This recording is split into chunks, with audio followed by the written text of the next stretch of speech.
Ladies, turn your Bibles to Matthew chapter 14.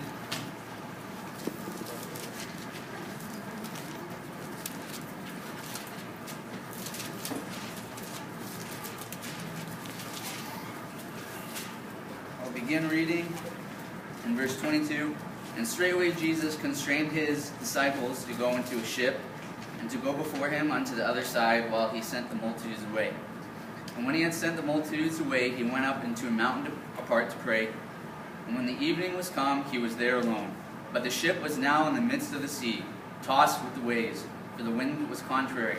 And in the fourth watch of the night Jesus went unto them, walking on the sea.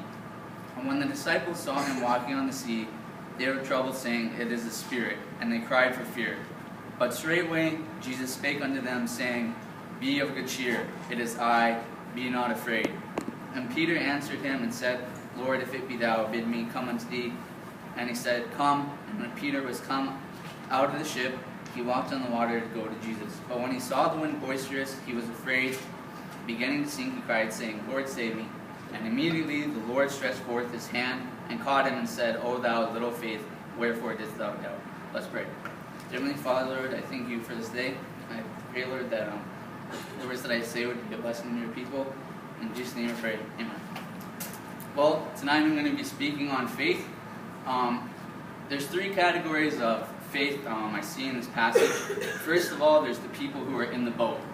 As you see, only Peter stepped out onto the water to walk to Jesus, while 11 stood inside the boat. It's the same way in the church. A lot of people are just in the pews who come every week but have never stepped out in faith to accomplish something for the Lord. If you're in the boat today, figuratively speaking, step out in the Lord and do something for Him.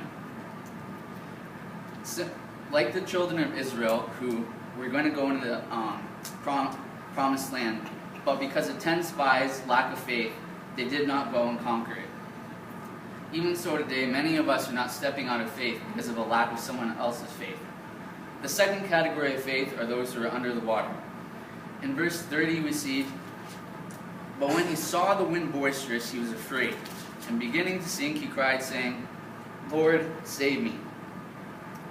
Many of us have stepped out in faith in the past, but are drowning either in discouragement or fear. Maybe you made a big faith promise commitment, but lately you've had some financial setbacks and you feel discouraged. Like Peter, you need to cry out to God and ask Him who will help you.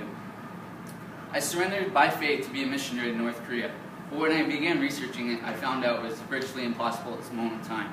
I began discouraged and very overwhelmed, what in the world? But like Peter, I need to cry out to God because He will help me. And then the third category of faith, who are those who are on the water. What will keep you on the water or walking by faith? And that is looking to Jesus. And he cried, saying, Lord, save me. And immediately the Lord stretched forth his hand and caught him and said, O thou little faith, wherefore didst thou doubt? We need to remember who we need to cry out to and look to, and that is Jesus. So to stay on the water, we need to cry out to Him and look to Him. Thank you.